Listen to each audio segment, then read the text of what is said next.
આજના મારા વક્તવ્યનો વિષય ગઈકાલના શીર્ષક નીચે ચાલુ રાખું છું. મારા બાનું મૃત્યુ. મારી બાની આ પૃથ્વી ઉપરની શરીરની અંતિમ ક્ષણો ચાલી રહી છે અને હું પરમ પ્રસન્નતા અનુભવી રહ્યો છું. પ્રતિક્ષણ, પરમોત્સવ.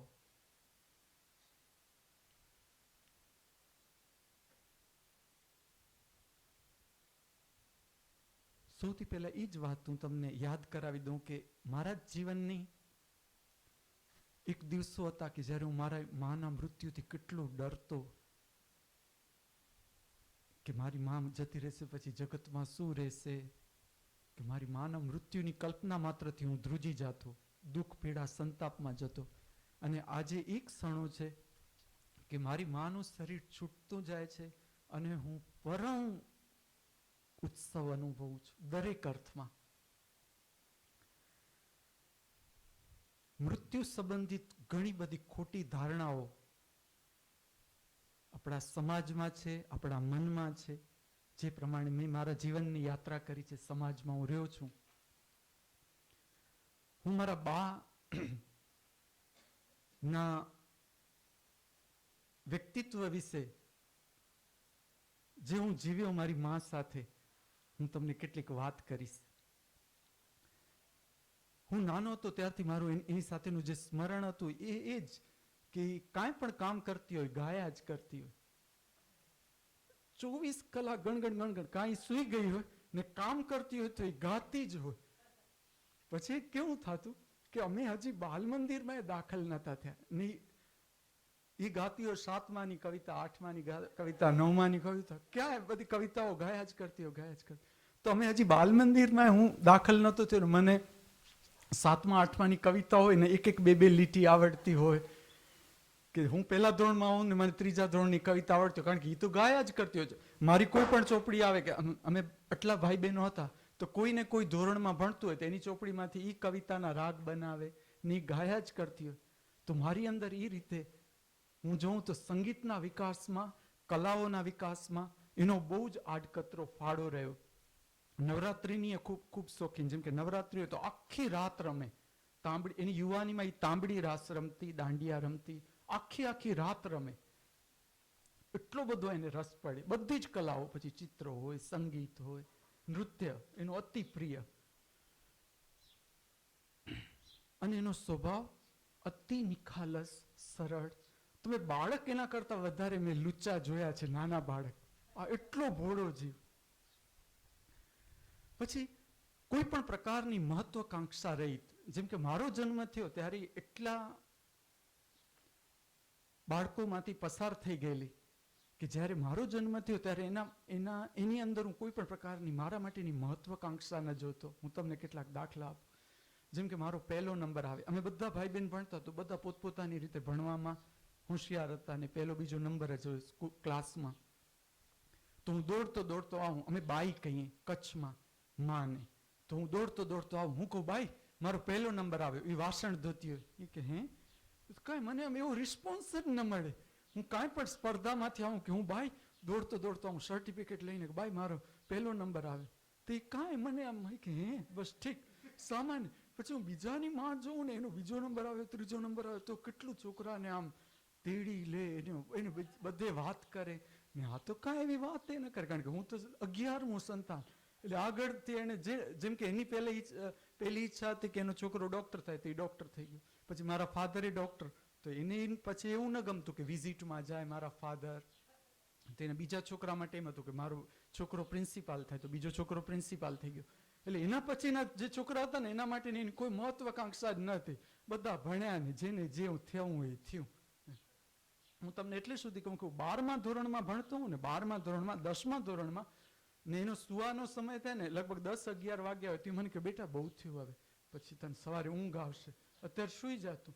એટલે હું વાંચવાનો પ્રયત્ન કરતો માંડમાં. તો એ મને સતત ઉપર ઊભીને એમ કે ના બેટા તું સુઈ જા, પછી તને સવારે થાક લાગશે. સુવડાવી જ દે મને. એટલે કોઈ પણ પ્રકારની જેને આપણે મહત્વકાંક્ષા કહીએ ને તો એ મારામાં થોપાઈ જ નહીં. હું તમને એટલે સુધી કહું કે હું શિક્ષક થયો, પછી અમે બે સાથે રહેતા, તો પછી શિક્ષકમાંથી મને એ સમયમાં મેં ગુજરાત રાજ્યના ઓફિસર લેવલની પરીક્ષા આપી હતી, તો હું એમાં સિલેક્ટ થઈ ગયો. તો એ મને એમ કે તું શિક્ષક છોડીને શું કામ આમાં પડસ ઓફિસરમાં, આટલી બધી માથાકૂટ બર્ડન, આ શું સવાર ભણાવી આવે છોકરાને પછી સાંજે છૂટા, કારણ કે અમે બે ગામડામાં સાંજે રોજ નદીએ ચાલવા જતા રહી. તો મને કે તું સાવ ભૂલ કરો સાવી ઓફિસરની.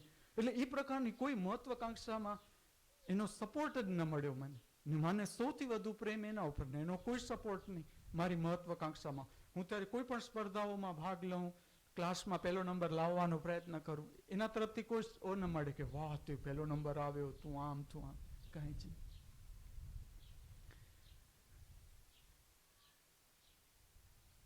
ધર્મ શબ્દ હું લઉં ને તો પણ એનો બહુ મોટો ફાળો રહ્યો મારા જીવનમાં. એને મારા ઉપર કાંઈ જ થોપ્યું નહીં, કાંઈ જ. આ પૂજા કહેવાય, આ પ્રાર્થના કહેવાય, આમ કરાય આમ કરાય, કાંઈ કહેતા કાંઈ નહીં. હું તમને એટલે સુધી કહું, માતાજીનો નૈવેદ્ય હોય ને, પ્રસાદ થતો હોય ઘરમાં, કોઈ પણ પ્રસાદ હોય, પૂજાનો પ્રસાદ થતો હોય, હું બહારથી આવું મને ભૂખ લાગી હોય ને હું એમાંથી પ્રસાદ ચાખું, એણે મને કોઈ દિવસ એમ ન કીધું કે પ્રસાદ ન ચખાય, પેલા પૂજા થવા દેવાય, પોતે ખાય ને મને. આજ સુધીની મને એક પૂજા યાદ નથી કે જેમાં પ્રસાદ અમે બે પહેલા ન ખાધો. અને અમે ઘરના વડીલોનો ઠપકો અમે સાંભળ્યો હશે કે પ્રસાદ સુધી તો તમે લોકો રાહ જોવો. એટલે હું જો આ વર્ણન શું કામ કરું છું કે કેવા જીવ હોય, એની જ્યારે અંતિમ ક્ષણો હોય, એનું મૃત્યુ થઈ જાય, એને પાછળ આપણે કેવી વિધિઓમાં ફસાઈ જઈએ. મારે તમને આ પોઈન્ટ ઉપર લાવવા જો મારા બાનું વ્યક્તિત્વ એટલે હું વર્ણન કરું છું. હું તમને એટલે સુધી કહું કે મારી માં, મારા પિતાજીનું મૃત્યુ થઈ ગયું પછી એમની પૂજા હતી, તો મારી માએ સંભાળવાની આવી કે પિતાજી, એ તો પોતે કરતી જ નહીં ત્યાં સુધી મારા પિતાજી હતા, કરે એ એની રીતે, કેવી કરે એ જોજો તમે. એ પૂજાનો પાટલો એને સંભાળવાનો આવ્યો કે બધાને પાણીથી નવડાવવા પડે, કળશિયાથી આ તે. એ શું કરે, પાટલો ઉપાડી બાથરૂમમાં લઈ જાય, આખો પાટલો, જેમાં બ્રહ્મા હોય, વિષ્ણુ હોય, મહેશ હોય, કૃષ્ણ હોય, માતાજી હોય, બધા આખો પાટલો બધા ડગમગ ડગમગ થતા એ ઉપાડી જાય બાથરૂમમાં નળ ચાલુ કરીને નવડાવ. તો બધા ઘરમાં કે મારા મોટા ભાઈને લોકો કે આ તું શું કરસ, આમ ન કરાય, કે આમ નવડાવતા હોય ભગવાનને. તો એમ એ લોકોને સમજાવે કે એ જમાનામાં હતા નહીં નળ, આપણે તો નળ છે તો શું કામ કળશિયાથી નવડાવવાનું. હવે તમે જો આમાં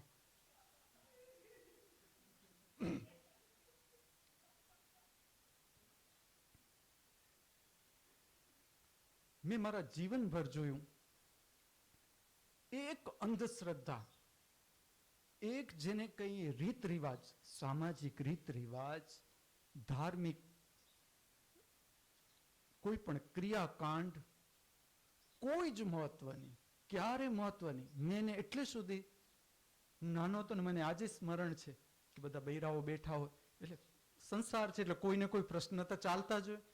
છોકરા છે, અમે એટલા છોકરાઓ હતા તો કોઈનું કાંઈક બીમારી ચાલતી હોય, લગ્નનો પ્રસંગ હોય, કાંઈ પણ ચાલતું હોય તો બધા એવી વાત કરે કે ગામડામાં શું છે, હું જે ગામડાઓમાં રહેતો એમાં છે ને સતત બધા પૂછાવ્યા જયા જ કરતા હોય. એક જણ હોય કોઈ પણ એને પૂછાવ્યા જ કરતા હોય, ઓલા કહેતા હોય કે આમ કરો, સફરજન છોડી દો, જામફળ છોડી દો, મંગળવાર કરો, શનિવાર, એવા ભુવાઓ પાસે આ જ ચાલતું હોય, આ જ વાતો હોય. હું ગામડામાં જોતો આ જ સાંભળ્યા કરતો કે કોઈની ગાય વસુકી ગઈ હોય, જતી રહી હોય, પૂછાવા ગયા હોય ક્યાં ગયા ગઈ છે, ઓલા જવાબ આપ્યા. ને મારી માં બેઠી હોય ને બધા બીજા બૈરાઓ બેઠા હોય વાતો કરતા હોય, તું એની જવાબ સાંભળતો. બધા એમ કે તમે આને પૂછાવો, આમ કરો તેમ કરો. તો મારી માં એ લોકોને એમ કે જો આપણને જે ઈશ્વરે મગજ આપ્યું છે ને એ રસ્તા શોધવા માટે જ આપ્યું છે જીવનના પ્રશ્નોમાં, એટલે એનો જ આપણે ઉપયોગ કરવાનો છે, કોઈને પૂછાવા જવાની જરૂર જ નહીં. મેં એને મારા જીવનમાં કોઈ દિવસ કોઈ વ્રત કરતા કે કોઈ ક્રિયાકાંડ કરતા ક્યારે કહેતા ક્યારે જોઈ નહીં કે પૂજા એટલે આમ જ થવી જોઈએ, આમ જ થવી જોઈએ. કોઈ કહેતા કોઈ ન, એ કોઈ ક્રિયાકાંડમાં માને ન, એણે અમારા ઉપર કાંઈ થોપ્યું. મારો બ્રાહ્મણ કુળમાં જન્મ, તો અમે છેલ્લા બે ભાઈઓ હતા, એણે કોઈ રસ ન લીધો કે આ લોકોની જનોઈ અપાવવી જોઈએ. મને જનોઈ નથી મળી, મારાથી મોટો ભાઈ છે એને જનોઈ ન લીધી, અમે લોકોએ જનોઈ ન લીધી ને એનો કોઈ આગ્રહ નહીં. એ એમ જ કે અમને એ એમ સમજાવે કે અંદરથી બેટા આપણે શુદ્ધ થવાનું છે, અંદરથી સાચું સમજવાનું છે. આ બધા તો ઉપરથી તમે જનોઈ પહેરી લ્યો એટલે કાંઈ બ્રાહ્મણ થઈ જશો, એમ સમજાવે અમને. એટલે હું નાનપણથી મેં કોઈ પણ પ્રકારનું કે આ મુસ્લિમ કહેવાય, આપણે બ્રાહ્મણ કુળમાં આ ક્ષુદ્ર કહેવાય, એવું અમારા ઘરમાં કોઈ વાતાવરણ નહીં. અને એમાં મારી મા બાપનો બહુ જ મોટો ફાળો કે એટલી બધી એણે ઓપનનેસ આપી, એટલું ખુલ્લાપણું આપ્યું કે જ્યારે હું બહારે નીકળ્યો, બીજી જગ્યાઓમાં રોકાતો થયો, બીજા કુટુંબોમાં રોકાતો થયો, ત્યારે મને મારી માની કિંમત સમજાવવા માંડી કે મારી માએ કેટલું બધું ખુલ્લાપણું આપ્યું છે કે મારી અંદર એણે કોઈ વેરઝેર થોપ્યું જ નહીં કે આ મસ્જિદ છે તો આમાં ન જવાય, આ ગુરુદ્વારા કહેવાય તો એમાં આપણાથી ન જાય, આપણે શંકરને માનવાનું, કૃષ્ણ, એવું કાંઈ જ નહીં. હા, એને પ્રિય, શંકર પ્રિય, કૃષ્ણ પ્રિય, એની પ્રાર્થના કરે, પણ એનો અર્થ એવો નહીં કે મને એમ કે ચલો શંકરને પૂજા આમ કરો, તમે આમ નમસ્કાર કરો, કૃષ્ણનું આજે છે તો તમે આ રીતે કરો, આમ ખાઓ, આમ પીઓ, કોઈ પણ પ્રકારનું કાંઈ જ થોપ્યું નહીં. એટલે એ અર્થમાં હું જોઉં તો મને એનો બહુ મારા જીવનમાં મોટો ફાળો લાગે.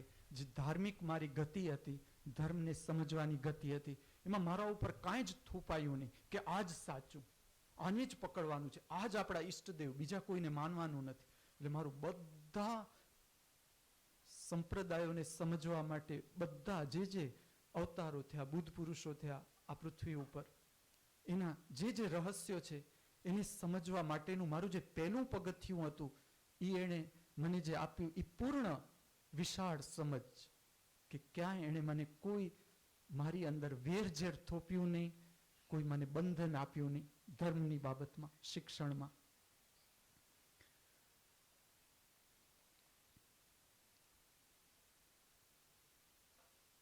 પછી એની સાથેના મારા કેટલાક હું બનાવો કહું કે ખૂબ સરળ નિખાલસ.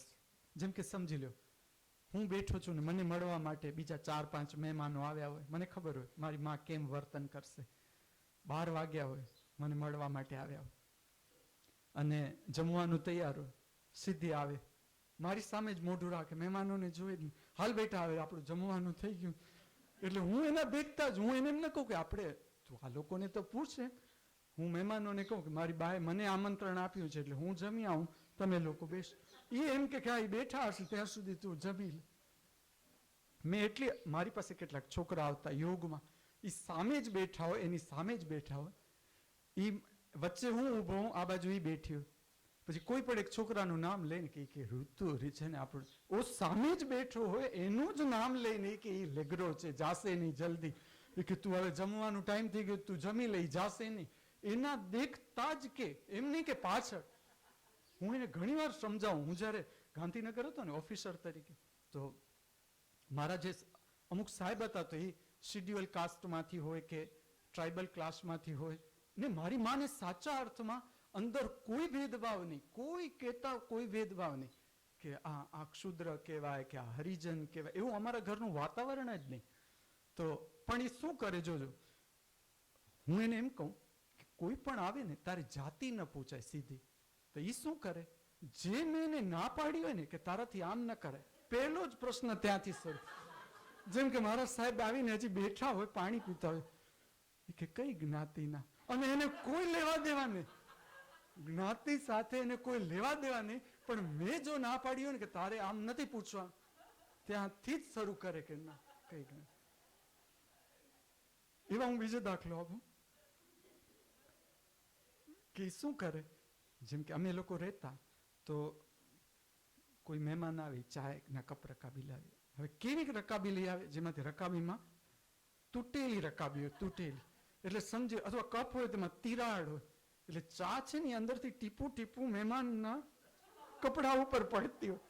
હું એને કહું કે હું આટલા કપ રકાબી લઈ આવ્યો છું, એટલે હું સહેજ ગુસ્સો આવી જાય મને 1 સેકન્ડ, પછી મને ખ્યાલ આવે કે ના, એનામાં ગુસ્સો કરવાનો જ નથી. એ જો આટલું કેવું વર્તી શકે છે, કોઈ પણ આવે એને કોઈ જાતનો કોમ્પ્લેક્સ જ નહીં કે આવ્યા છે તો આપણો મોટા સાહેબ છે કે આમ છે, કોઈ કહેતા કોઈ કોમ્પ્લેક્સ નહીં. એ જ તૂટેલા કપરકાબીમાં, તિરાડવાળા કપરકાબીમાં એને ચાય આપી દે. પછી હું એમ કરતો કે એ ભલે એનું કામ કરે, હું મારું કરું. હું કહું લાવ હું પોતે સારા કપમાં લઈ આવું. બા છે ને તમને આમાં જ આપશે. પછી ભેદભાવ રહિત મેં હંમેશા જોઈએ ને. એક દાખલો આપું. હું ગાંધીનગર હતો ત્યારે અમે એક છોકરો રાખ્યો હતો અમારી સાથે, અનાથ છોકરો હતો, કામમાં બાને મદદ કરાવવા માટે. તો અમને બેઉને સાથે જ જમાડવા બેસાડી, પછી ગરમ રોટલી ઉતારી પહેલા છોકરાને આપે, જે કામ કરવા માટે રાખ્યું તો પહેલા એને આપે, પછી મને આપે. તો હું એને એમ કહું કે હું તારો દીકરો છું કે એ તારો દીકરો છે, ખાલી એને જોઉં શું કહે છે. મને કે ના બેટા, એની માં નથી ને, એટલે પહેલી મારી ફરજ છે કે હું એને ગરમ રોટલી આપીશ, એ ગરમ રોટલી ખાય પછી હું તને આપીશ. એટલે પહેલી રોટલી એને આપે, પછી મને આપે, પછી હું જોઉં. એટલે જો હું તમને એ જ કહું છું કે જો કે એનું કેવું વ્યક્તિત્વ હતું કે કામ કરનાર છોકરો હોય ને, કામ કરનાર છોકરો એ સૂઈ ગયો હોય ને જમ્યા પછી એને ઉઠાડે નહીં, રસોડું પોતે સાફ કરી નાખે. જેના માટે મેં રાખ્યો હોય કે હું કદાચ ટ્યુશનનું કામ હોય કે ઓફિસનું કામ હોય ને હું ન પહોંચી શકું એને મદદમાં, તો આ છોકરો એને મદદ કરશે, ઉઠાડે નહીં છોકરાને. છોકરો રમત કરતો હોય ને, ટીવી જોતો હોય ને, છોકરો ટીવી જોતો હોય ને તો ટીવી જોવા દે કે બેટા એ નાનો છે ને, એને ટીવી જોવાની ઈચ્છા નથી, એનું કામ એ પોતે કરી નાખે. આ જાતનો એનો સ્વભાવ. ત્યારે હું એને ઘણી વાર સમજાવું કે તું, મેં તારા માટે રાખ્યો છે કે હું તને મદદ નથી કરાવી શકતો, તો તું આની મદદ લે, એને કે તું કામ કરવાનું. પણ મેં ક્યાંય એની સાથે જ્યાં જ્યાં મેં કામ માટે છોકરા રાખ્યા એને મદદ કરવા માટે, મેં ક્યાંય એવું ન જોયું કે એણે એની સાથે કામવાળા તરીકેનું વર્તન કર્યું. એણે હંમેશા એના માટે બેટા શબ્દ જ વાપર્યો, જે મને હૃદયમાં બહુ જ સ્પર્શતો. કે એણે ક્યારે કે આ કામવાળો કહેવાય અને પૈસા આપીને આપણે આ જાતનો ભેદભાવ મેં એને ક્યારે કહેતા ક્યારે એનામાં જોયો નહીં. અને આ વાત પણ મારી અંદર બહુ ઊંડે ઉતરતી રહી કે આ પ્રકારનું હૃદય જોઈએ, શુદ્ધ, વિશાળ, બધાને સ્વીકારવા માટે. એટલે જ્યારે આ માની અંતિમ વિદાય થઈ રહી છે ત્યારે મને મારા ઘર માટે પણ એમ થાય કે તમે માને તો જો, કેટલી એક વસ્તુમાં ન માને, એક ક્રિયાકાંડમાં ન માને. પછી એનો એક દાખલો આપું તમને કે મૃત્યુ પ્રસંગ હોય, કોઈ પણ બહારથી આવે કે મને બોલાવવા માટે આવે કે આ છે ને બાજુમાં ઓફ થઈ ગયા છે કે કુટુંબમાં કોઈ ગુજરી ગયા હોય, તો એને એ ન ગમે, મારા ઉપર ટેન્શન આવે ને કાંઈ પણ, મારે જવું પડે કે ને મારે એને છોડીને જવું પડે ને, એ જ ન ગઢ મને નજીક બોલાવે, મને કે અહીંયા, મને કીધું ગઢું ઠોઠું હતું હવે જાય જ. કોઈ પણ 60 ની ઉપર હોય ને અને એ જો ગુજરી ગયું હોય તો એના માટે શબ્દ વાપરે કે ગઢું ઠોઠું હતું હવે તે જાય. પછી એ જ્યારે બીમાર પડીને પથારી ઉપર આવીને મેં કીધું તારા શરીર માટે તું શું કહીશ, બોલ કે આ ગઢું ઠોઠું કહેવાય, બોલ તું. તો પોતાના માટે ન બોલે. મેં કીધું જા. મેં કીધું કેમ તું તારામાં એવું ન ચાલે. તું આજ સુધી જેટલા મર્યા તે બધા માટે શું શબ્દ વાપર્યો કે તો ગઢું ઠોઠું હતું હવે તેને જાવું જોયું તો જતું રહ્યું, તો તું હવે તારા શરીર માટે વાપ. પછી છે ને કૃષ્ણ શંકરને બહુ પ્રેમ કરતો. એની સાથે એક મજાક કરું. હું એનું નામ પાડું અલગ અલગ. એને માન એવા નામથી ન બોલાવું, ભાઈ ચકામાં ચૂંચું, એને એવા જાતના નામથી બોલાવું. આમ જાણે પછી તો મને એવું જ લાગતું જાણે એ મારું બાળક હોય ને હું એની માં હું. એક મારી ઉંમર પછી અમારા રિલેશન એવા થઈ ગયા હતા કે એ જાણે મારું બાળક હોય ને હું એની માં હું, એમ હું એને રમાડું. તો પછી હું એને એમ ખાલી પૂછું કે તને શંકર હોય, કૃષ્ણ હોય ને હું હોઉં, તમારા ત્રણમાંથી તને કોણ વધુ ગમે? એ કે બેટા એ બે તો ભગવાન કહેવાય. એટલે આમ એવું એકદમ વાલુકડું મોઢું કે બેટા એની ને આપણી સરખામણી ન થાય, એ તો ભગવાન કહેવાય એટલે એ તો બેટા વધુ. તો મેં કીધું એટલે હું તારો પુત્ર છું તો તને પ્રિય તો નથી ને, પહેલો નંબર તો તને શંકર કૃષ્ણ જ. દરેક વખતે એમ જ જવાબ આપે. હું જ્યારે એને પૂછું ને કે કૃષ્ણ શંકર ને મારામાંથી તને વધુ કોણ ગમે, એનો જવાબ હોય કે બેટા એ તો ભગવાન કહેવાય ને, એટલે આપણે એની સાથે સરખામણી ન. પછી હું 4 મહિના ભાગી ગયો દક્ષિણ ભારતની યાત્રામાં એને છોડીને. મને બહુ જ યાદ કરે, મને અંદરથી ખ્યાલ આવે કે મારા માટે બહુ તલપ. પછી હું જ્યારે આવ્યો ને એ કેસેટે છે, વિડીયો સીડીમાં છે આ વાત. તો હું આવી, હજી તો મને આવે જ છે મળવા માટે. મેં કીધું ચાલો કૃષ્ણ શંકર અને મારામાંથી તને કોણ ગમે? એ કે તું. બદલાઈ ગયો. મને કે એ તો ક્યાં છે મારી પાસે, તું તો છોડ ને મારી પાસે. બદલાઈ ગયું. એટલે જો આ હું તમને એટલા માટે કહું, જો કે આવું વ્યક્તિત્વ અને જેણે કોઈ દિવસ જેમ કે એને કોઈ એવી જાતના સામાજિક રીત રિવાજો કે હલો છોકરી છે એના લગ્ન થયા તો આ જમાઈ કહેવાય તો એના હાથમાં આમ આપવું જોઈએ કે આ છોકરીનો છોકરો કહેવાય કે છોકરીની છોકરી કહેવાય એના હાથમાં કાંઈક આ લોકો એના હાથમાં કાંઈક આપ્યું હશે પણ એને આ લોકોના હાથમાં એવું કાંઈ નહીં.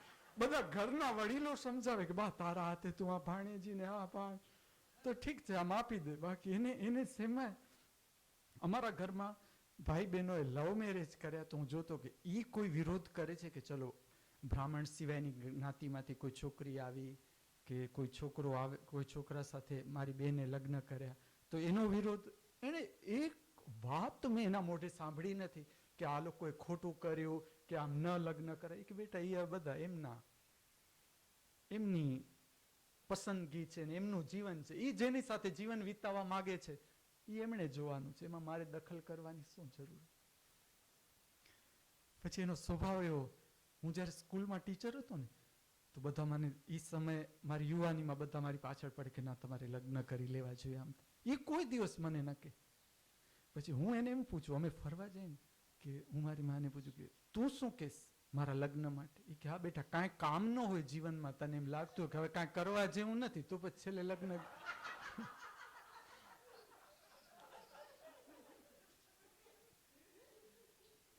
પછી હું છે ને હું નખત્રાણા હતો, અમે બે રહેતા તો એક શિક્ષક મારી પાછળ પડ્યા કે ના એક છોકરી બહુ સરસ છે અને તારે લગ્ન માટે હું એને લઈ જાઉં છું એના મા બાપને ને તારી માને અમે મળવા માટે આવીએ છીએ. એટલે મેં સાંજે જ મારી માને કહી દીધું કે આ રીતે આ લોકો આવશે અને તારે છે ને ના જ પાડવાની છે કોઈ પણ રીતે, તારે મક્કમ કે ના મારે મારા છોકરાને પરણાવવું નથી એમ. અત્યારે ભલે એને એની રીતે હજી ભણે ગણે આમ એવું બધું શીખડાવ્યું કે તારે આમ કહેવાનું.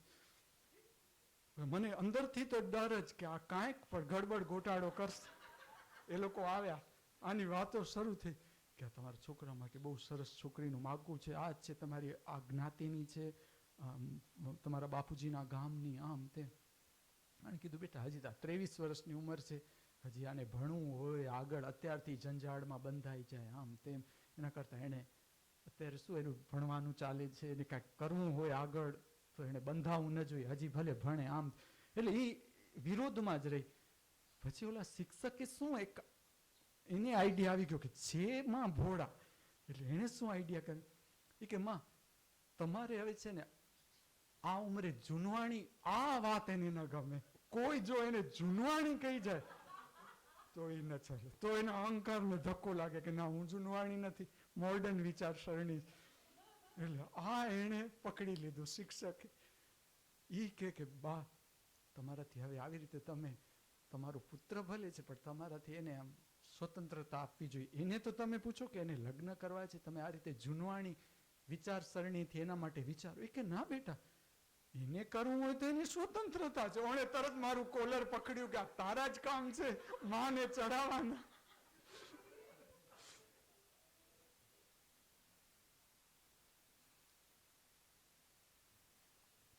પછી એના માટે હું જોતો કે એનું જે જીવન હતું તો મને અંદરથી જ્યારે હું ભણતો ને ત્યારે એમ થતું કે હું એવા પ્રકારનું જીવન આપીશ કે જે પ્રમાણે એનો સ્વભાવ છે ને અને જે પ્રકારની એને જે પ્રકારે એને જીવવું છે ને એ પ્રકારે જીવી શકે એવું મને નાનપણથી હતું. તો જ્યારે પહેલી વાર મારી સાથે આવીને તો હું એને એમ કહું કે ભાઈ હજી તને એમ લાગતું હોય ને કે તારી એનો ચાંદલો બહુ સુંદર થતો, બહુ સુંદર, આખા ગામમાં વખણાય એનો જે ચાંદલો હતો એ સમયમાં ને બહુ જ સુંદર દેખાવમાં, અતિ સુંદર ને ચાંદલો બહુ સુંદર. તો મને એમ અંદરથી થાય કે કદાચ એનો ઊંડા ખૂણે આવો ભાવ રહી ગયો હોય કે પિતાજીના અવસાન પછી એટલે મારા ભાઈઓનો કોઈ આગ્રહ નહોતો, એવો દુરાગ્રહ નહોતો, અમારા ઘરમાં એવું કાંઈ બન્યું જ નહોતું કે પિતાજીના અવસાન પછી આવા જ કપડાં પહેરવાના. એણે રંગીન કપડાં જ પહેર્યા હતા અવસાન પછી, કારણ કે એની ઉંમર બહુ નાની હતી, મારા પિતાની ઉંમર બહુ મોટી હતી, બે વચ્ચે એજ ડિફરન્સ એ બહુ હતું. એટલે એણે કાંઈ એવા સફેદ વસ્ત્રો જ પહેરવા એવું નહોતું, એણે બધા જ રંગીન કપડાં જ પહેર્યા. પણ મને ચાંદલાનું મને અંદરથી હતું કે એની અંદર એવું છુપાઈ ગયું હશે તો અંદર દબાઈ ગયું હશે. તો હું એને કહું કે તું છે ને ચિંતા ન કર, તને ચાંદલો કરવો હોય ને તો તું કર. અને ઘણી વાર હું એને ઘરમાં કરાવતો ખરો, હું કરી દઉં કંકુનો ચાંદલો કે તું કર. એ તો એ સમયમાં એ સ્ત્રીઓ કે જેના રક્ષણ માટે કોઈ છે નહીં ને જે જેનામાં હિંમત નથી એ જાતની, એ લોકો ન કરે તો બરાબર છે, કે જે સમાજના ઢાંચામાં જ છે. તું તો હાસ્યમાં માનતી નથી, તો તું શું કામ ડરસ, તું કર તારે કરવો હોય તો. પણ પછી પોતે જ મને કહેતી કે ના, હવે મારો એવી ઈચ્છા નથી. તો મને એ બહુ સારું લાગતું કે ચલો આવું કાંઈ એનામાં અંદર સપ્રેસ કે દબાઈ ગયેલો ભાવ નથી કે ના મને ચાંદલો કરવો છે ને કરવા નથી મળતું. પછી એવી રીતે મને ફિલ્મના બહુ શોખ, અમે બે ભેગા રહી. મને ફિલ્મ અલગ અલગ, એટલે ફિલ્મનો મારો જે સ્ટડી હતો ને એ અલગ અલગ એંગલથી હું ફિલ્મ જોઉં. જેમ કે જ્યારે હું આ ફિલ્મ ઉપર આવીશ, એક સબ્જેક્ટ તરીકે હું વાત કરીશ, ત્યારે હું બહુ ડિટેલમાં જઈશ. પણ હું તમને કહું કે અલગ અલગ એંગલથી એક જ ફિલ્મ હોય એને હું 4 વાર જોઉં, 12 થી 3, 3 થી 6, 6 થી 9, 9 થી આમ 4 વાર જોઉં, અને અલગ અલગ એંગલથી. ઘણી વાર અમિતાભ બચ્ચનનું ફિલ્મ હોય તો અમિતાભ બચ્ચનને જોવા ન જાઉં, જે સબસિડરી રોલ હોય ને, જેના સબસિડરી એની સાથે કામ કરનાર. કારણ કે હું એમ જોઉં કે મેં પોતે નાટકમાં કામ કર્યું હતું ને, તો મને ખબર હોય કે ડાયલોગ ક્યારે ઉપડે તમારો, સામેનો રિસ્પોન્સ કેવો છે. જો સામેનો રિસ્પોન્સ ડલ હોય ને તો ડાયલોગ ન ઉપડે. જેમ કે અમિતાભની સામે અમરીશ પુરી હોય ને, ડાયલોગ જબરજસ્ત ઉપડે, કે ઓમ પુરી હોય ડાયલોગ જબરજસ્ત, કારણ કે એનો રિસ્પોન્સ એટલો જોરદાર હોય. એટલે સામેનું પાત્ર છે ને એનો રિસ્પોન્સ એ કેમ આપે છે, આવા બધા હું સ્ટડી કરવા માટે જતો. તો પછી મને એમ થાય કે મારી માએ શું કામ ના લે મારી સાથે ફિલ્મમાં. તો જ્યારે હું ઓફિસરમાં હતો ને ત્યારે હું કોઈ પણ ઇંગ્લિશ ફિલ્મ હોય કે અમુક જાતના ફિલ્મો હોય તો હું જોવા માટે જાઉં, તો હું મારી માને લઈ જાઉં. જેમ કે શોલે છે તો એને લઈ જાઉં કે હાલ તું મારી સાથે જોવા માટે. પછી હું જોઉં, મને તો એને ફિલ્મ જોવાની તો ઈચ્છા થતી હશે. પછી હું થોડી વારમાં જોઉં ને તો 10-15 મિનિટમાં એના નસકોરા સંભળે. પણ પછી એને એ ગમે. જેમ કે હું શરૂઆતમાં એને ચણાની દાળ લાવી દઉં વઘારેલી, એ ખાતી હોય, કે ઇન્ટરવલ હોય તેના માટે થમ્સઅપ લઈ આવું, કે આવું બસ પી લે પછી પાછી સૂઈ જાય. પછી મને કહે તું આવામાં શું લઈ આવે છું. મને અંદરથી એમ થાય કે મને ગમે તો એને નહીં ગમતું, એ મારી માં છે, તેને ફિલ્મ જોવું નહીં ગમતું. પણ એ એવામાં હું જોતો કે ના, એ એવામાં શેમાં રસ નથી. મારા બધા ઓફિસર મિત્રો તો મને કીધું આવા ફિલ્મોમાં કઈ બા ભેગું થોડું જોવા જવાય. તો મેં કીધું મારી બા જોઈ જ નહીં. હજી તો ઓલું નાના પેલા એડવર્ટાઇઝમેન્ટના પટ્ટા આવે એમાં જ મારી માં સૂઈ જાય. પછી ઇન્ટરવલમાં એના માટે આખું થિયેટર જોવે, આખું થિયેટર. કારણ કે અમે બે જેવા હોઈએ, માં ને દીકરો, બાકી કોઈ ગર્લફ્રેન્ડ સાથે આવ્યું હોય લગભગ બધા જ એવા હોય, એમાં હું ને મારી માં દાખલ થાય એટલે આખા ઓડિયન્સનું ધ્યાન અમારા. એટલે જો આ હું તમને એટલા માટે કહું છું કે જો માં સાથે કેવું જીવન જીવ્યા હોય, કેટલા નિખાલસ, કેટલું જે આત્મિક જેની સાથે જોડાણ છે એની સાથે આપણે જીવન કેવું જીવ્યા હોય. એટલે મને એમ થાય છે એવું કાંઈ રહી ન જાય તમને કહેવાનું. કારણ કે અતિશય કોમેડી, મારી બા છે અતિશય જ કોમેડી. એની પ્રતિફળ એવું કાંઈક ચાલતું હોય કે કાંઈ ન કરે ને તો હસવું જ આવે, એવું ને એવું જ કાંઈક કરીને.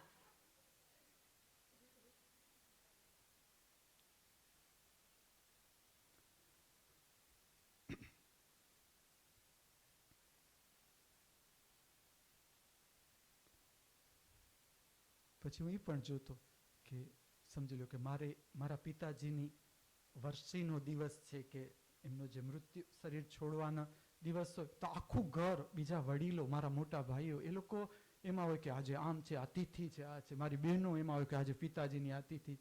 એ કોઈ દિવસ એ કે જે માણસ મરી ગયું એ મરી જ ગયું, પછી ગયું જ, પછી શું એને યાદ જે છે.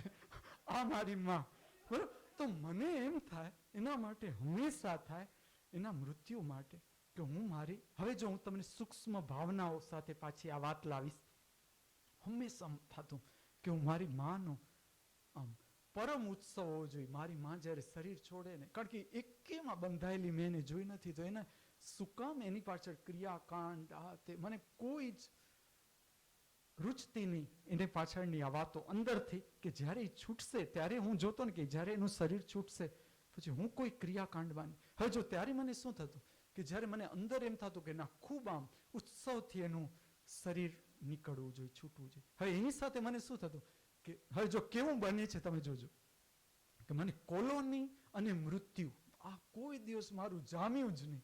હું આટલો સમય રહ્યો સંસારની અલગ અલગ કોલોનીઓમાં, હું મૃત્યુમાં ગયો, પણ એટલું ડલ વાતાવરણ, એટલું ડલ. ઇવન અમારા ઘરમાં જ્યારે મારા મોટા ભાઈનું અવસાન થઈ ગયું ત્યારે હું જોઉં એટલું, કારણ કે એમાં શું થાય કે માહોલ બનવું શક્ય નથી. હું તમને આ વાત સમજાવું. હવે જો જેમ કે આ વાતાવરણ છે અહીંયા, તો અત્યારે કોઈનો પણ મૃત્યુનો પ્રસંગ, હું એમ નથી કહેતો કે મારી માં છે એટલે જ એનો મૃત્યુ, કોઈ પણ એક્સ વાય, આ જગતનું દરેકે દરેક જીવ સાથે આપણે જોડાઈએ છીએ. આપણે એકલા છીએ જ નહીં. અને આપણી ભાવના દરેકે દરેક જીવ માટે છે. આ તો આપણે કોઈ પણ પ્રસંગ છે એને હાથમાંથી જવા નથી દેવાનો. અને આ તો તમારા જ ગુરુની માં છે. તો તમે જો કે આપણે કેવું ઉજવીએ છીએ. તમે જો કે તમારા ગુરુ કે જે એક દિવસ પોતાની માં માટે આટલી બધી ચિંતા હતી શરીર છૂટવા માટે, અને આજે પરમ પ્રસન્ન, આટલું મારા હૃદયમાં દુઃખ નથી એના માટે. અને તમને હું કહું કે હું જોઉં છું કે ધીમે ધીમે મારામાં સમાઈ રહી છે. આ હું તમને આના રહસ્ય કહીશ આ વાતનું. તો હું એમ જોતો કે મારી માં જ્યારે શરીર છોડી દેશે, આ કોલોનીમાં હું શું કરી શકીશ? આ બધા આવા ડલ માણસો આવે, એકદમ આમ ટાઈડી થયેલા, ખોટે ખોટા મૃત્યુ છે એટલે હવે આ મોઢું પેલું જ કરવું પડે, કારણ કે મૃત્યુનો પ્રસંગ. કારણ કે હું તમને આ વાતે સમજાવીશ કે ખરેખર શું વસ્તુ છે. જો એક જગ્યાએ મૃત્યુ થઈ જાય છે કોઈ, તો ચોક્કસ જે લોકો હજી બરાબર પૂરતું જાગેલા નથી, સમજેલા નથી, મૃત્યુ પાર નથી કરેલું, મૃત્યુમાંથી પૂરા પસાર નથી થયા, એ લોકો માટે શોક લાગે, રોવે, એ સહજ વાત છે, ખૂબ સહજ. અને જે સહજતા છે એ આત્માનું લક્ષણ છે. તો એ ઘટના બને એ બરાબર છે.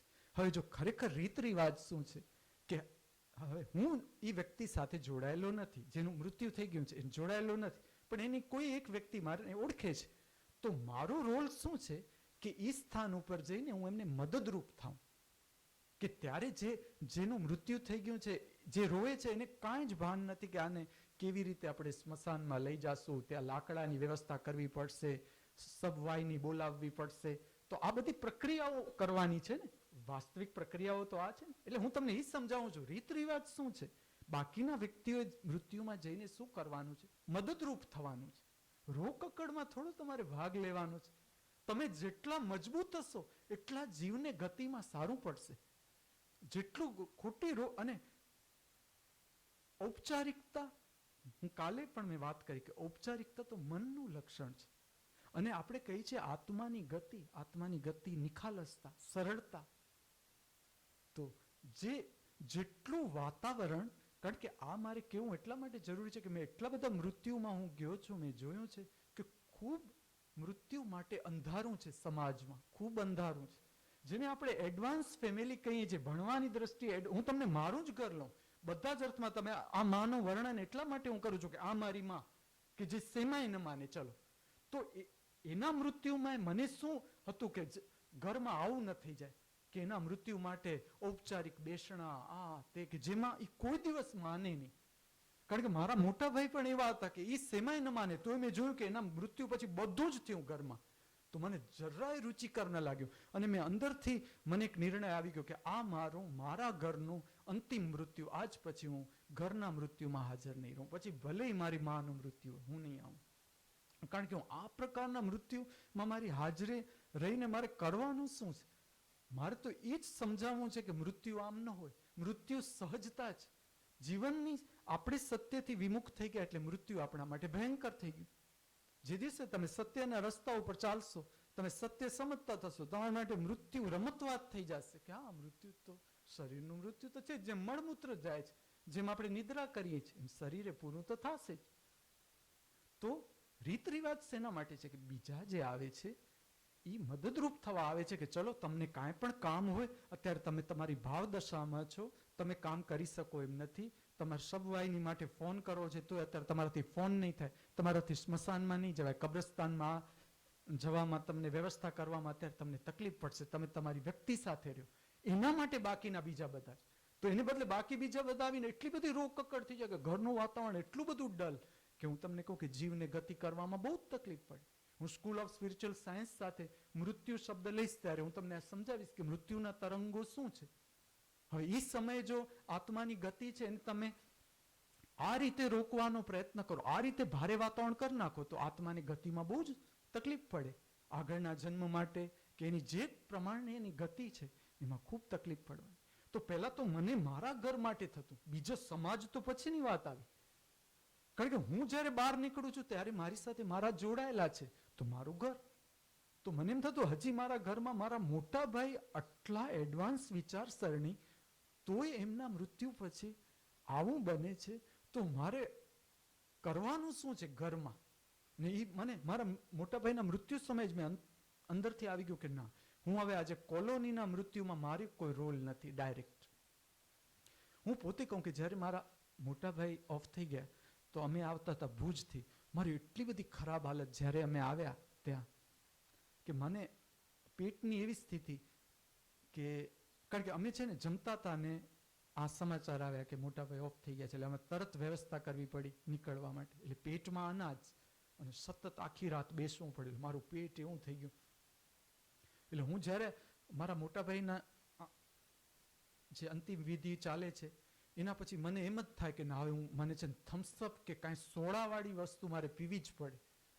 અને વાતાવરણ એવું હું જોઉં, એટલે હું તમને મારા બનાવ એટલા માટે કહું કે તમને ખબર પડે કે જો હું પોતે મેં આવું કર્યું છે મારા મોટા ભાઈના અવસાનમાં, તો મેં મારા ભાણે જતો, મેં કીધું તારે મને ગમે ત્યાં થમ્સઅપ પીવડાવવું પડે. એ મને ગાડીમાં લઈ, અમને બે ભાઈને અમે ત્રણેય થમ્સઅપ પી આવે એ જ વાતાવરણમાં, બહાર જઈને પી આવે. મેં એવું પોતે મેં કરેલું છે કે હું બેસણામાં ગયો છું, ઔપચારિક બેસણું છે, મારા કોઈ લેવાના કા દેવા, ખાલી કોઈની સાથેની થોડી ઓળખાણને કારણે હવે હું એમના બેસણામાં ગયો છું. આ બેસણા પછી મારે 6 થી 9 ફિલ્મમાં જવું છે. મેં જોયું છે મારા બેસણામાં મારી અંદર ચાલતું કે 6 થી 9 માં ટિકિટ નહીં મળે તો. મારી વાત કરું છું, સમાજ તો પછીની વાત આવે. હું તમને મારી વાત કરું. બેસણામાં કે જ્યાં મને સમજાય છે કે બેસણાનો અર્થ છે કે જો આ ભાઈ દોડાદોડ કરતા હતા, ક્યાંય ન પહોંચે, આખરે લાંબા થઈને સૂઈ ગયા. એટલા માટે એમનો ફોટો જો આ મને ત્યાં સમજાય આ વાત. એક બાજુ મને ફિલ્મનું ચાલતું, બીજી બાજુ મને સમજાય કે આ બેસણાનો અર્થ આવો જ. એમાં માણસો વાત કરતો હોય, મોબાઈલ આ તે. તો મારી સાથે હું પોતે આવો હતો કે બેસણું પૂરું કરીને હું ફિલ્મ જોવા ગયો. તો આ મારી મા માટે મને એમ થતું કે ક્રિયાકાંડવાળું ન કરે તો સારું. તો મેં જ્યારે અંતિમ એક પત્ર છેલ્લા સમાચાર મેં પહોંચાડ્યા મારા ભાઈ બહેનને, એ જ પહોંચાડ્યા કે તમે તમારી માની કેટલી સેવા કરી છે. અંતિમ શ્વાસ સુધી ચાલુ છે હજી સેવા, હજી એ લોકોની પાછળ ને પાછળ. તમારા માટે કોઈ ક્રિયાકાંડની જરૂર નથી હવેના કોઈ જીવનમાં. જેટલા જીવન હોય તમારા, હું એટલે સુધી કહું, તમે દીવા બત્તી પૂજા બધું સબસિડરી વસ્તુ છે. આ તો બધું પ્રેરણાત્મક ભાગ છે. તમારા જીવનમાં વિધાયાત્મક શક્તિ ઊભી કરવા માટે પૂજા છે, પ્રાર્થના. પણ જો તમે વિધાયાત્મક જ છો તો આ શેની જરૂર નથી. મેં મારા ભાઈ બહેનને સમાચાર મોકલાવ્યા કે તમે કુટુંબ સાથે લડવાની જરૂર નથી, પણ તમે આ કોઈ બેસણાની કે એવી વિધિઓમાં તમે જોડાતા નહીં, એવો મારો ભાવ છે. તો કાલે મને ભીખા બાપાએ બહુ જ સુંદર સમાચાર આપ્યા. એણે મારી બેન સાથે વાત કરી. મારી બેને ચોખ્ખું એને કીધું કે અમે અમારા મોટા ભાઈને કહી દીધું કે ના, તમે કોઈ પણ કંકોત્રી છાપો આ બેસણા માટેની, એમાં પણ અમારું નામ નહીં લખતા, અમારા બે ભાઈ બહેનનું, અમે શેમાંય નહીં જોડાઈએ. તો મને એટલું બધું જે મારી અંદર પરમોત્સવ ચાલતો હતો એમાંય તમને કહું 4 ચાંદ બીજા લાગ્યા કે હું મારા ઘર આવું જોવા ઈચ્છું છું કે એકે ઔપચારિક વાતમાં ના આવે. સહજ પ્રેમ કાંઈ થોડો, આજે મારે જગતને બતાવવા જવાનું છે કે મારી મા માટે મને કેટલો પ્રેમ હતો. મારે પ્રેમ કાંઈ થોડું પ્રદર્શન છે કે મારે જગતને બતાવવાનું હોય કે મારે મા માટે મને આટલો પ્રેમ હતો કે આમ હતું તેમ હતું. આ તો તમે જે તમારી સાથે એક જાતનું શેરિંગ છે મારું કે જો મારી મા સાથેનું આવું જીવન હતું. અને તમે જોવો છો કે જો આ હું ઉડાડી જ દઉં છું, અંતિમ વિધિમાં હું હાજર નથી થતો. શંકરાચાર્ય ભલે થયા હોય, હું નથી થતો મારી માન્ય. અને હું પરમોત્સવ હું આ જ જોઉં છું કે હું આજે કયું નૃત્ય લઉં એના માટે. એ જ્યારે એનું શરીર છૂટે છે તો હું આજે કયું નૃત્ય કેવા પ્રકારે લઉં. પછી જો કે કેવી ઘટના બને છે કે જ્યારે મારા ભાઈ બહેન એમ કહી દે છે ને કે અમે આમાં નહીં ઇન્વોલ્વ થઈ આ પ્રકારની, તો કુટુંબ એવા નિર્ણય ઉપર આવે છે. બીજા પણ વડીલો કે આપણે બા પછવાડે કોઈ પણ પ્રકારનું 12મું 13મું શોક આવું કાંઈ પણ રાખતા નથી. કોઈ પણ બંધનમાં કુટુંબ આવતું નથી. મને એટલું બધું આમ જેને કહીને કે આ એક નિરાંત થઈ જે વસ્તુ માટે હું તડપતો હતો કે ઘર આ સ્થિતિ ઉપર પહોંચવું જોઈએ. હવે સમજ આ મા બાપને જ્યાં આપણે જન્મ લીધો છે તે આ સમજ કુટુંબની આ સ્થિતિએ પહોંચવી જોઈએ. જૂનવાણી રીત રિવાજો ખાલી કે એક કુટુંબ બહાર નીકળે ને અંધશ્રદ્ધામાંથી, ખોટા રીત રિવાજમાંથી, તો કેટલાયને મદદરૂપ થઈ શકે. કેટલીય જગ્યાએ જે ખોટું ચાલે છે, જ્યાં ખોટા ફસાઈ જાય છે માણસો, એમાંથી બહાર આવી શકે. અને જો આ પહેલા હું તોડું છું કે અંતિમ સમયે હાજર થવું, હું કહું જરાય જરૂરી નથી. તમારે કરવું જ છે કોઈનું, તો તમે કરી જ લો. જ્યાં સુધી એની હાજરી છે મળી લો તમે. છેલ્લે છેલ્લે તમે દોડાદોડ કરો છો, તો બતાવવાની રીતો છે સમાજમાં કે જો તમે નાટક છે, અંદર ડર છે સમાજનો કે આપણે હાજર નહીં થાય તો સમાજ શું કહેશે આપણને. આ ડરથી આવો છો તમે, પ્રેમથી નથી આવતા જીવને મળવા. તમારે કોઈની પણ સાથે આટલું જીવન છે, આટલા શ્વાસોશ્વાસ પરમાત્માએ આપ્યા છે, તમારે જેની સાથે જીવવું છે જીવી જ લેવું પ્રેમથી. તમે અંતિમ જ્યારે એની છેલ્લી ક્ષણ, અને બધા મને એમ કે તું આવતો એને છેલ્લે સંતોષ થઈ જાય. એટલે ખાલી મારી વાત નથી કરતો, બધા માટે હું એવું સાંભળું મૃત્યુમાં. હવે હું તમને કહું, જેને આખું જીવન સંતોષ ના આવે એને છેલ્લી ક્ષણમાં સંતોષ થશે? આખું જીવન તમે જીવી ગયા અને તમે અસંતોષ, તમે છેલ્લી ક્ષણમાં અસંતોષમાં હો, તો તમે જીવન ખોટું જીવ્યા. તમારી એક અપેક્ષા ન રહેવી જોઈએ છેલ્લે. તમે જ્યારે આટલું જીવન છે એમાં તમે જીવતા નથી ને તમે છેલ્લી ક્ષણમાં તમે એમ કહો કે જો આ નહીં આવે તો આના મોઢા જોયા વગર એનો જીવ નહીં નીકળે. ખોટી વાત છે. કારણ કે તમે ખાલી નિદ્રા સમજો, તમે નિદ્રા તરફ જાઓ છો તો એ કેટલી બેહોશી છે, કેવી ઊંઘ છવાઈ જાય છે, કેવી નિદ્રા છવાઈ જાય છે. તો આ તો મૃત્યુ છે શરીરનું, કે ત્યારે કાંઈ સ્મરણે નહીં હોય.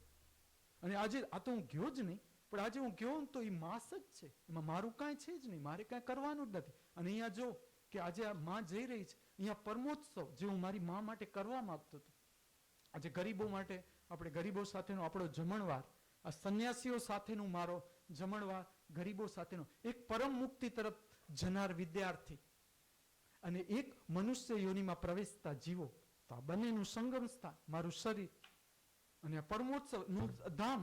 હું મૃત્યુનું શરીર કેમ છોડવાની એની વિધિ ઉપર તો સંન્યાસીઓ કામ કરવાનું છે આ જગ્યાઓ.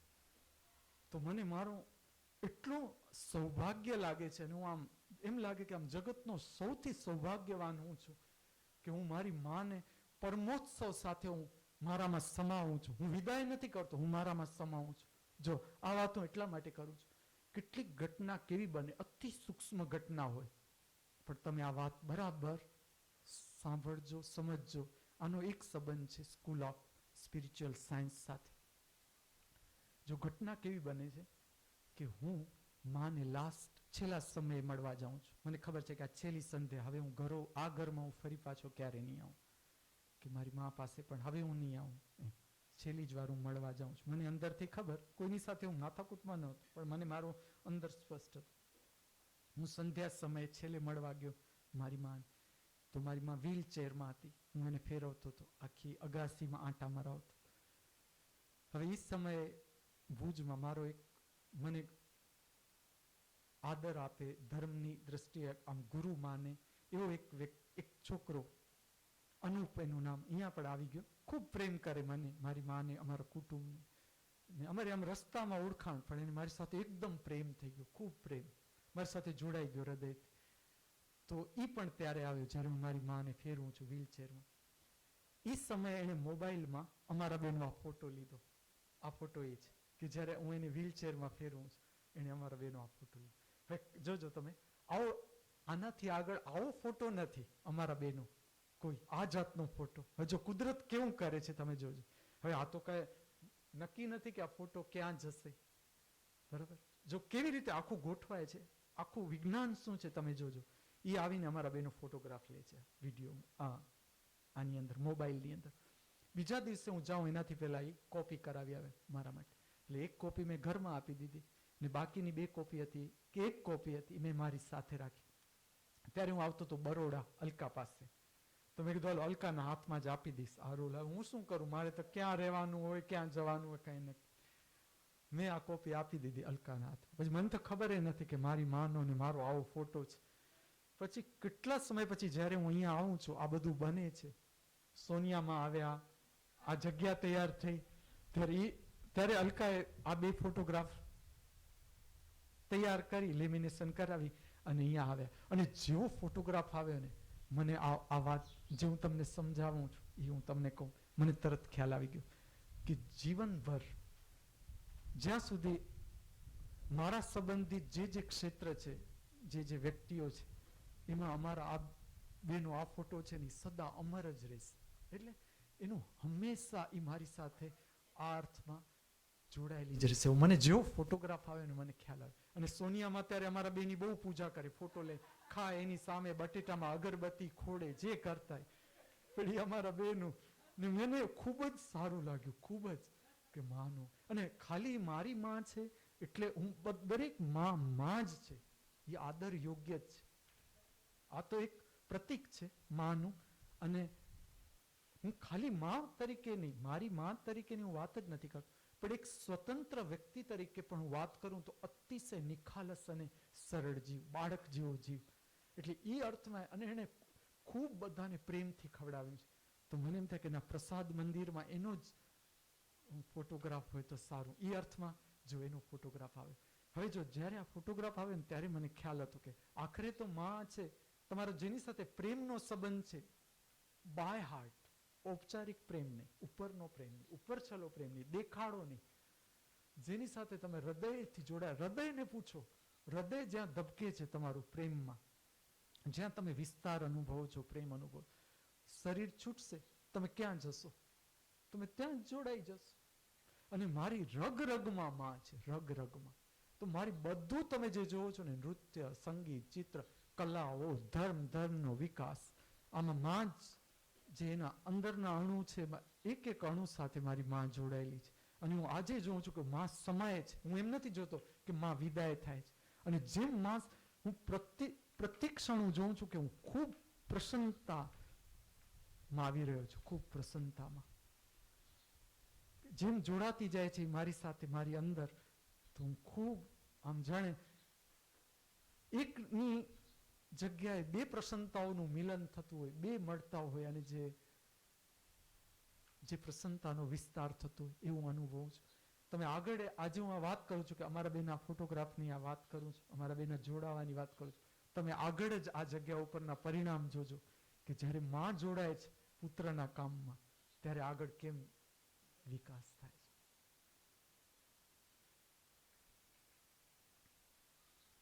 આપણે સૌ જીવનના પરમ સત્યને સમજવા માટે, સ્વીકારવા માટે સમર્થ બનીએ. મારામાંથી જે બોલ્યા, તમારામાંથી જેણે સાંભળ્યું, બંનેને હું મારા હાર્દિક વંદન કરું છું. અસ્તુ.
આખી આ સાલ તારા તૂટતા બિછાનેથી લીલાછમ હાલરડા ચૂંટ્યા.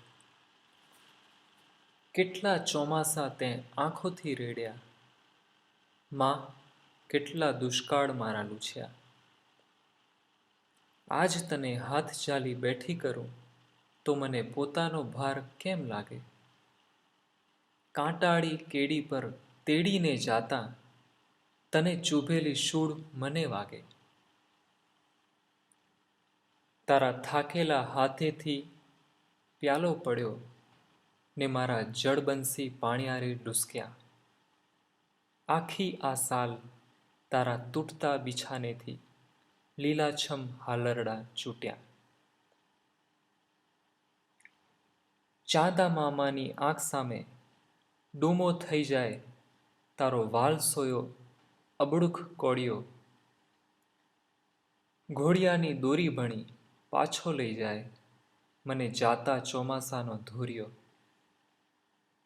તારાથી દૂર દૂર લઈ જાતા વહાણ બધા ગંગાને છાતીમાં ખૂંચ્યા. આખી આ સાલ તારા તૂટતા બિછાનેથી લીલાછમ હાલરડા ચૂંટ્યા.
કોણ આવ્યું જોયું છે?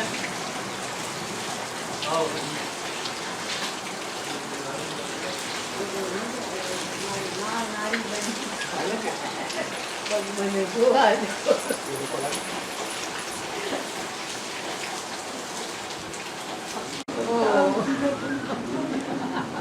ભાઈની માળા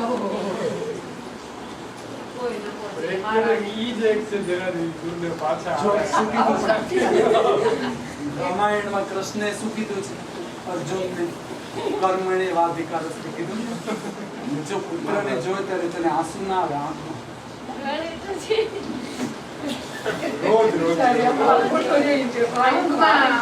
બોલે ભાઈ તું આવ્યો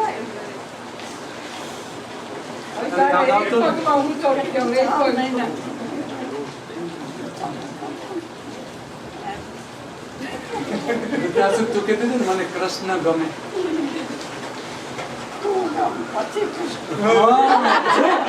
પેલા મને એમ કીધું કે કૃષ્ણ તો બેટા ભગવાન કહેવાય ને, એ બધું ગમે તારા કરતા.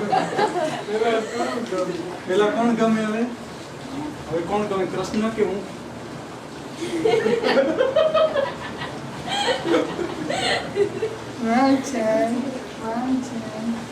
રોકી ગુજરી ગયો મસ્ત આવ્યો કે આવ્યો?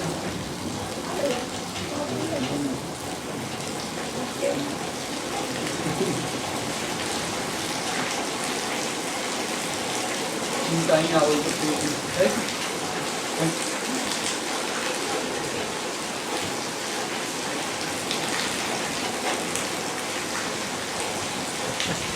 હવે શાંતિ થઈ છે.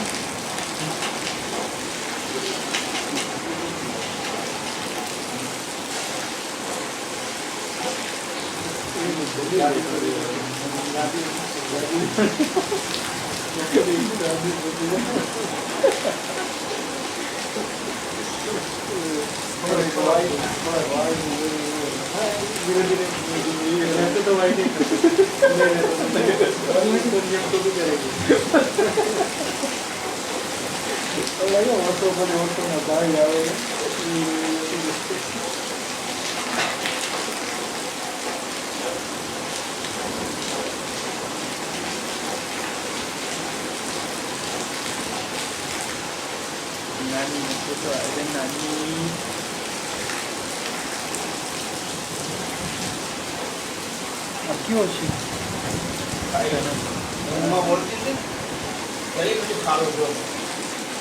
ખાલી લઈ આવો સાધુ તો સાધુ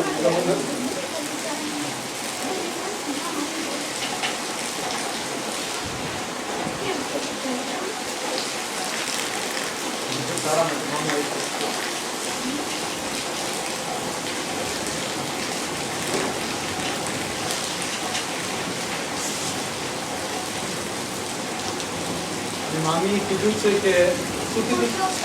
પુરુષોત્તમ મહિનામાં પુરુષોત્તમ મહિનો આવી ગયો કે હવે આવી ગયો? હા, બસ એમાં તું જમવા નથી આવી એના ટેન્શન નથી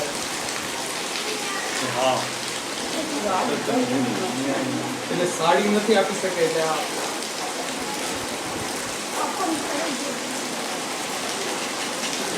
આવા બધા સંબંધોથી સમાજ ટકી રહ્યો છે. સીધું જર્મની જાના છે ને મોજા ત્યાં નાખેલી. મને અત્યારે એક વસ્તુ છે ને ચારે ચાર પીને જ તો. હવે તો ફોન તોડ. ચારે ચાર પીને મૌન હો. પાસ એક અક્ષર નથી બોલ્યા. હા